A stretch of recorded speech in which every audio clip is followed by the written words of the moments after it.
زۆرن ئەوانەی گرنگیان بە بواری نووسین و بەرەو پێشبردننی بواری ڕۆژنامەگەری کوردی داوە. لە سەدەی بیستەم حوسێن حوزنی مکوریانی یەکێکە لەو کەسانەی لە بواری ڕۆژنامەکەری کوردی دەوری باڵای هەبووە لە ناو کووردا و یەکەمین کەس بووە چاپخانەی بۆ چاپکردنی بەرهەمە نووسراوەکانی زمان و وێژەی کوردی دامەزراندووە. مکوریانی لە ساڵی 1950دا لە شاری حەلەب چاپخانەیەکی بچووک دادەنێت. دوای 10 ساڵ خەونەکەی دەکاتە واقیع و لەسەر بەرداڕەقەکانی خەرەند مێژوویەکی ئەبەدی بۆ خۆی دەنووسێتەوە. لە ساڵی 1925 چاپخانەکەی بۆ کوردستانی باشوور و شاری ڕەواندز دەگوازێتەوە. ئەمەش کاریگەری لە بەرەو پێشبردننی ڕۆژنامەگەری کوردی هەبووە لە دەڤەری ڕەواندز و هەرێمی کوردستان. حوزنی مکریانی کە هاتۆتە ڕەواندز و هەم چاپخانەی دانەوە چاپخانەیەشی لە ئەڵمانیا هێناوەتە سووریا، لە سووریا ڕاستەوخۆ هێناوێتە ڕەواندز کە لێرە دامەزراوە لە ساڵی 1925 لەوێ ڕۆژنامەی دەرکردووە. ڕۆژنامەیەشی دەرکردووە بە ناوی زاری کرمانجی. تەواوی دیکۆمنتەکان و تەواوی ئەدیا و ڕوئیای ئەو شارەی لەوێ هەڵی ڕێشتیە.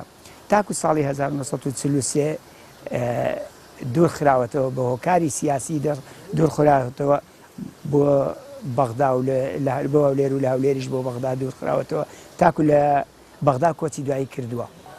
کە لەو کاتەی حوزنی مکریانی دوورخراوەتەوە بۆ هەولێر و لە هەولێریش بۆ بەغدا هیچ چاپخانەکەی لێرە نەماوە.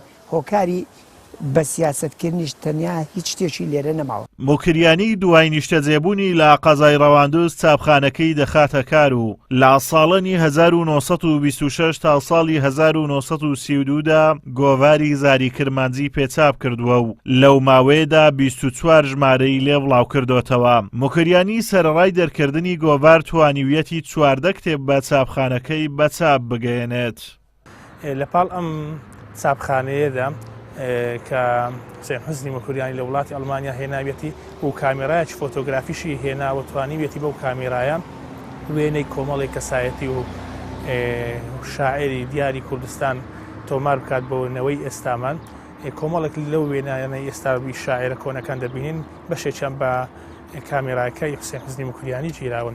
لەپاڵ زاری کرمانجی حوسێن حوزنی مکریانی هەر لە شاری ڕەواندز کۆمەڵێک کتێب لە چەند بوارێکی جیاواز لەسەر مێژوو لەسەر هونەر لەسەر بەخێوکردنی کرمی ئاوریشم و کۆمەڵێک بواری دیکە چاپ دەکات و نزیکەی لەو کتێبانی کە چاپی کردوون و کتێبی شێوەی کتێبن نەک نامیلیکە خۆیان لە زیاتر لە 14 کتێب دەدەن.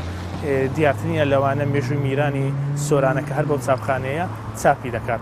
حوسێن حوزنی مکریانی 2000 کە چاپخانەکەی لە ساڵی 1932 لە ڕەواندز دەگوازێتەوە بۆ هەولێر لە شاری هەولێر بە هاوکاری لەگەڵ جێوی مکریانی برای گۆڤاری ڕووناچی لە شاری هەولێر دەدەکەن.